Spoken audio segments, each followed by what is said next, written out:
friends. This is your host to welcome you through the creaking door into the inner sanctum. Shh. You'll have to be very quiet tonight because one of our guests is asleep in the deep. Poor chap. He was a sailor by trade, an old salt named Peter. He had a corpse in every port. But I'm afraid he went overboard. You see, people made him sad, and he had a nasty habit of drowning his sorrows. His last voyage was over a large body of water, the Dead Sea, and he was blown into it by a stiff wind. But it was too crowded down there. 5 fathoms deep.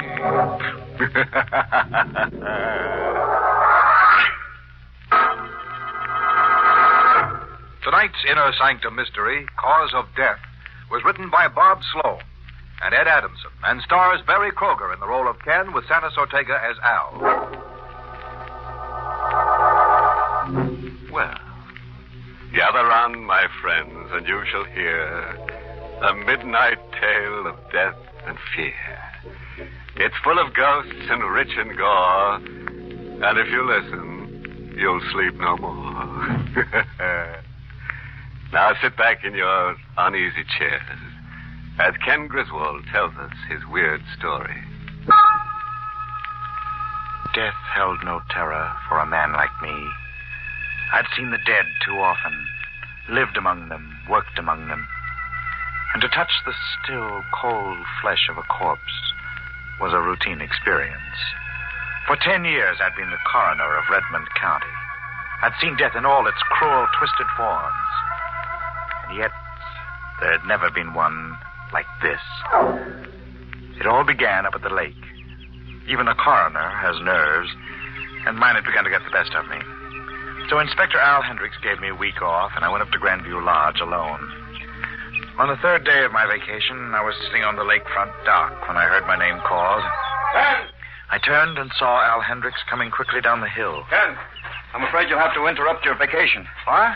You've got to come back to town. Come back to town? When? Right away. I'm driving you in. Oh, now, wait, Al. I haven't had a vacation in almost 3 years. I know. I wouldn't ask you to come if it wasn't important. This is a very special case. Why? What's so special about this case? A woman was found dead in her house at 11 this morning. There doesn't seem to be any visible reason for her death. Well, it's got to be a reason. So far, we can't find one. There's always a reason. You'll find one. You'll have to find it for us, Ken. Me? Why must it be me? When you get there, you'll understand why. What do you mean, why? Because it's Helen. What? Yes, Ken. The woman who died is your wife.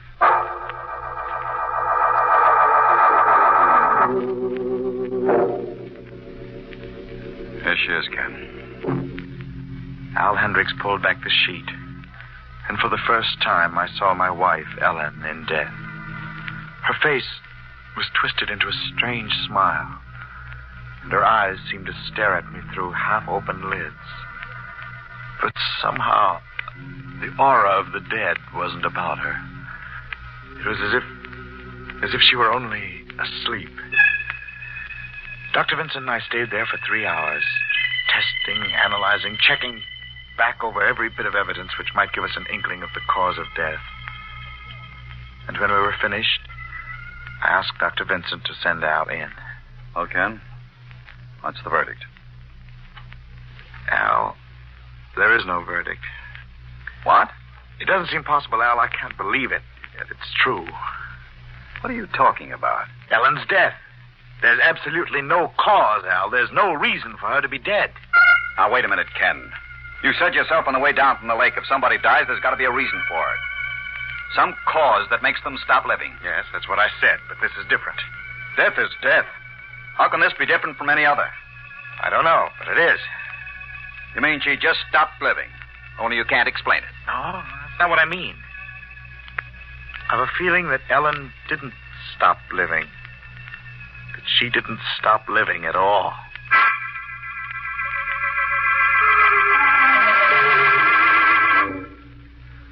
On the official certificate, the cause of death was listed as unknown. 2 days later, Ellen was buried.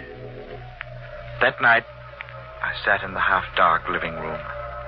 Outside, a howling wind slashed at the French windows that led to the lawn. I couldn't sleep.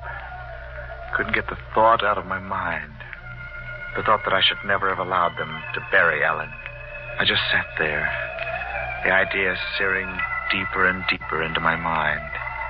And suddenly, one of the French windows was flung open, and the cold wind whipped into the dim-lit room. I've come back. At first, I thought it was just the echoing wind playing tricks. Then I heard it again, stronger. I'm here, Ken. It was her voice, Ellen's.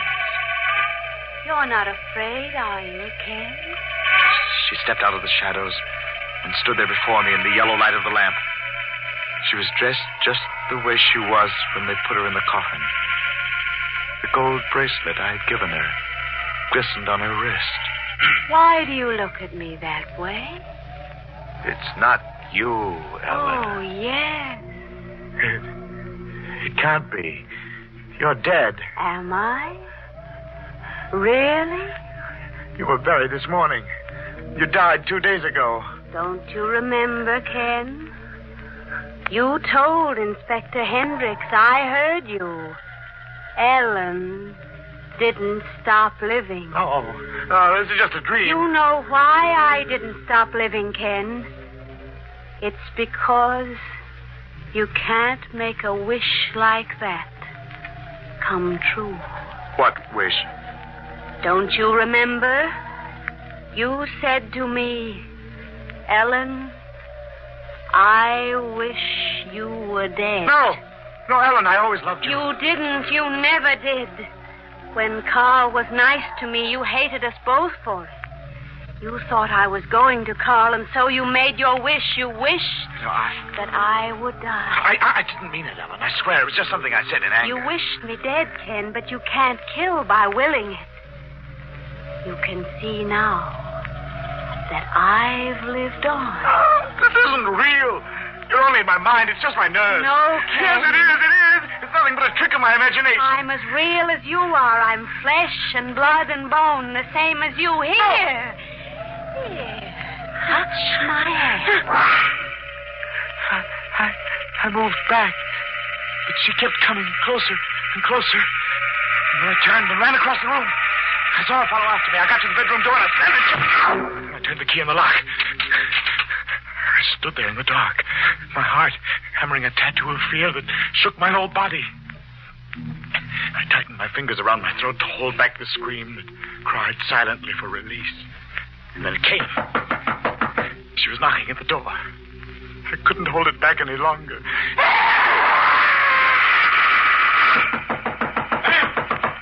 Can't open the door. Let me in. Ken, do you hear me? Unlock this door. Al, thank heavens you got here. We got the call from your neighbors down the road. They heard you scream. What the deuce has been going on here? She came back, Al. Huh? Ellen, I told you she wasn't dead. Oh, now look. No, I'm not crazy. You've got to believe me. She was here. She tried to get into this room, and that's why I locked myself Now, in. you listen to me. The last couple of days have been rough on you. No, wait a minute. I know what I'm talking about. Ellen's come back. I said you listen. Your wife was buried this morning. I was at the funeral with you. She was buried, and it's all over. Had a nightmare. But, Al... Just a nightmare. Things like that happen to all of us. She wasn't here. She couldn't have been. It wasn't a dream, Al. She was here. What are you talking about? On the floor, there. That bracelet. That bracelet was on Ellen when she was buried this morning.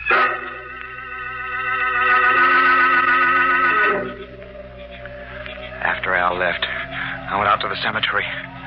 The moon dropped a pearl gray blanket over her grave. I dug feverishly into the fresh earth. I still had to prove to Al that Ellen lived on. The bracelet wasn't enough for him. I dug deeper. Deeper. I just about removed all the dirt that covered the casket top when the shadow of a human form fell across the grave. Hello, Ken. Al. I went back to your house. You were gone. I figured this is where I'd find you. You're wasting your time, Ken. She's in there and dead. Before Al could stop me, I bent down and snapped open the coffin hinge. I pulled up the lid just as he jumped down beside me. Close that coffin! I told you not to. Ken!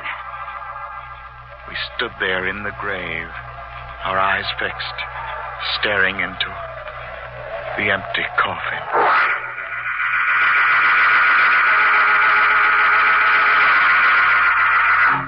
Al, you've got to listen to me. Now, Ken, do what I told you, will you? Go into your room and get some sleep. We'll talk about it in the morning. No, Al, you've got to listen to me now. I can explain everything. I know what happened to Ellen. I know why she wasn't in her coffin. Someone's playing a trick on us. The dead don't rise from their graves. But she wasn't dead. Not really dead. She was here tonight in this room. That was a dream. No. She was real. She spoke to me. She was alive. And she'll be back again tonight. I know it. I can feel her coming closer. Al, she's coming back. She's going to Stop it, Ken. Stop talking like that. I can't face her again. I'm afraid. Don't make me stay here, Al. Please. You've got to help me. All right. You can come over to my place. Al, wait. Don't leave me. Now, take it easy. Just wanted to get some of your things out of this closet. Al! Look! In that closet. Ellen was in that closet. For a moment, she just stood there, rigid and white, her eyes burning into me, her lips twisted into the same strange smile. She seemed to want to come toward me, but she fell forward to the floor. She lay there, silent and motionless. This time I knew she was really dead. The knife in her back told me that Ellen would never return to me again.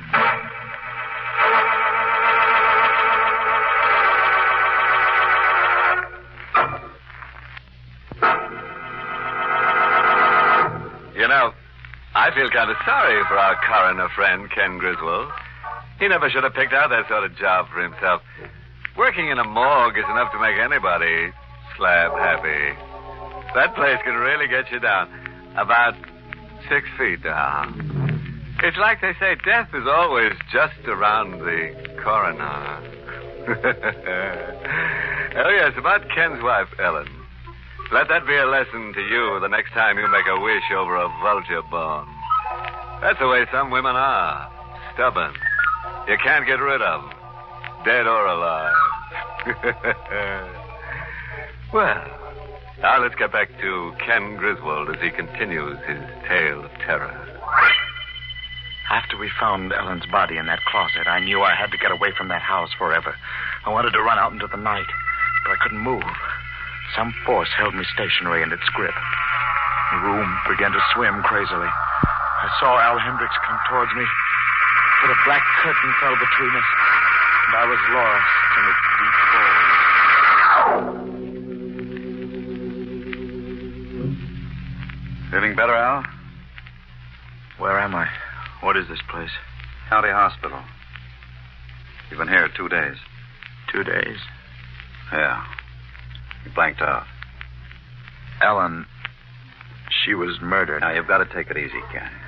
We won't talk about that now. No, I have to talk about it. Don't you see, Al? I was right. Ellen had lived on. No, she was already dead. But that knife in her back. You only die once. What I said before still goes. Somebody's playing tricks. Al wouldn't listen to me. He told me to try and get some sleep. Then he pulled down the shades and walked out of the room. A little later, the door of my room opened. In the semi-dark, I could see that it was a woman dressed in white. She stood at the foot of my bed. Good evening. Who are you? Well, I'm your nurse, sir. Here, drink this. Ellen. My name isn't Ellen. I'm just the nurse. You're Ellen. You've come back again. Now, you mustn't excite yourself. Just No. please drink this. No. You'll sleep. No, don't. You'll feel much better after. You've come to take me with you. I know what's in that glass. You can trust me. It won't hurt I won't you. die. Take it away. Take it away. Oh, no. I knocked the glass out of her hand, crashed to the floor. She just stood there looking down at me, that same twisted smile on her face. I slid out of the bed. Now, you mustn't get up, sir. You're not well. She came towards me, her hand outstretched, just like the other time.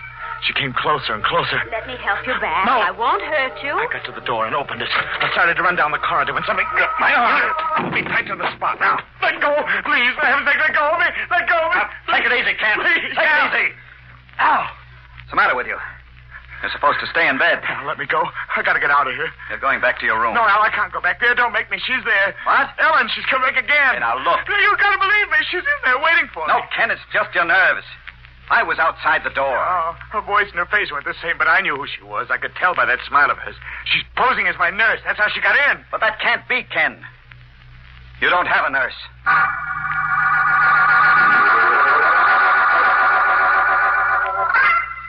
You don't have to worry about her coming back anymore, Ken. Oh, she will. It was all in your mind. I think I can make you see that now. What do you mean? You felt responsible for Ellen's death because of that fight you had with her. That's why your imagination ran wild. Oh, but Al, that bracelet, her body in the closet. Like I told you, she was dead all the time. Somebody was playing tricks. The man who murdered your wife, we've got a lead on him. What are you talking about? What man? One of your neighbors gave us the tip. 2:00 in the morning on that day your wife was found dead, a man was seen leaving your house. He was tall and wore a black hat and coat. The murderer must have known that you were at Grandview Lake. But it couldn't have been murder. The autopsy would have shown that. We couldn't find any cause for Ellen's death. There's always a cause. We'll find Ellen's murderer somehow. When Al left, I thought back over everything he'd told me. Someone was playing tricks. A tall man in a black hat and coat. I kept searching my mind, probing. And then the idea struck. Something Ellen had said. When Carl was nice to me, you hated us both for it. You thought I was going to Carl, so you made your wish. Carl Denson. They wouldn't allow me to leave, but I found a way of getting out of that hospital. And I went to see Dr. Carl Denson.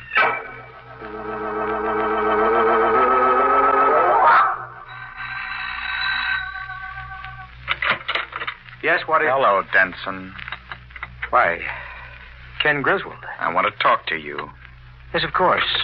Come in. I heard you were in the hospital. I got out of there tonight. The way you say that... Call it escape, if you want to. Look, Griswold, you're not well. That's what you want them to believe, that I'm crazy. I don't know what you're talking I'm about. talking about Ellen. You killed her, Denson. What? You murdered my wife. You couldn't have her for yourself, so you killed her. You're mad. I read the report. Ellen died of causes unknown. You killed her. And now I know how you did it. You're a doctor. You'd know about things like that. There's an artery in the neck, the carotid. If you apply pressure on it the right way, the victim dies. And there's no evidence of murder. You can't bluff me, Griswold. I thought I came out here to kill you, then to choke the life out of you like this. I changed my mind. You fool. You crazy fool, get out of here. Yes, Denton, I changed my mind. You're going to die in the electric chair. I told you to get out. I'm going to prove that you killed Ellen. You can't because I didn't. A man was seen leaving the house on the morning Ellen was murdered. You were that man, Denson. You knew I was up at Grandview Lake. You waited until I was away. You forgot something, Griswold. It couldn't have been me. I'll prove it. You forget. At the same time you were up at Grandview Lake, I was there too. I went back in my mind, and I remembered that Carl Denson had been at Grandview Lake while I was there. But I knew Denson was the murderer. He was the man in the black hat and coat. He had found some way to come back to town and kill Ellen. But I had to prove it. I started out to retrace his steps on the night of the murder.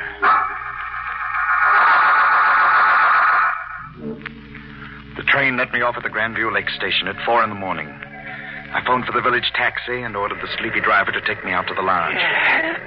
I don't like to make trips this time of the night, mister. Don't worry, I'll pay you extra for it. Only hurry. I can't go much faster. Trouble with you city folks, always hurrying to get nowhere. Reminds me of the fella I drove last week. City fella, too. Got off the 401 just like you. Says he's in a hurry. Wait a minute. Yes? You said he got off that same train? Yep, that's what he said. Same train as you. What day was that? Let's see. Was it Tuesday? Tuesday? Yes, it was Tuesday that. What did he look like? What you want to know from me? Tell me, what did he look like? Well, he was a tall fella. Didn't talk none tall. Couldn't see much of his face, had his coat collar up. Think about that. Wasn't cold either. Was he wearing a black hat? Come to think of it, guess he was. Yeah. Black hat and coat. Where did you drive him to? Same place you're going, mister. Grandview Lake Lodge. That proved it. I was right. Denson had gone to town to kill Ellen. Then when he finished, he returned on the early morning train. I had him now. There was just one more step left. When I walked into the lodge, George, the night clerk, was behind the desk. Good morning, Dr. Griswold. Hello, Griswold. George. We weren't expecting you, but we have a room. I'm not staying. Oh? George, I need your help. Yes, of course. What is it? It's important. You must remember something. Remember? About Dr. Denson. You know him? Yes, certainly. Well, this happened just 1 week ago, last Tuesday morning at the same time. You were on duty then? Yes. And you would have seen anyone walk through the lobby here? Yes, I would. Dr. Denson returned to the lodge last Tuesday morning. He was wearing a black hat and coat. He came in here at this same time. You saw him. No. But you must have. I didn't. He came in here. I have proof. The cab driver who brought him here from the station saw him enter the lobby. I didn't see Dr. Denson that morning. You're lying. You did. No, sir. The only person who came in early last Tuesday was you. What? You came in, Dr. Griswold. You wore a black hat and coat, and you asked me for a key to your room. Me? That's right, Ken. It was you all the time. How? Now be good, Ken. Don't make me use this gun. How did you hear what he said? Yeah? That means I killed her. I was waiting for you, Ken. I knew you'd come. I'll let you find out for yourself. I don't remember. You're a doctor. You know about those things, split personalities and stuff like that. You just can't see it in yourself, I guess. But her body in the closet. That was you, too. I followed you out to the cemetery. You thought she was still alive. That's why you put the knife in her back. I'm no expert on those things, Ken, but that's the way it looks to me. Okay. Let's go. I couldn't go back with him, not that way. I ran across the lobby. Stop, Ken! Stop, I'll have to shoot! I got to the door, and then... Well, it burned in my chest. Al turned me over on my back. I'm sorry, Ken. It's all right, Al. This is just the way I wanted it. Al's gone for a doctor. I haven't got much longer. I know. I won't be here when Al comes back. I won't give them any trouble with this one. The cause of death. This one's easy to determine.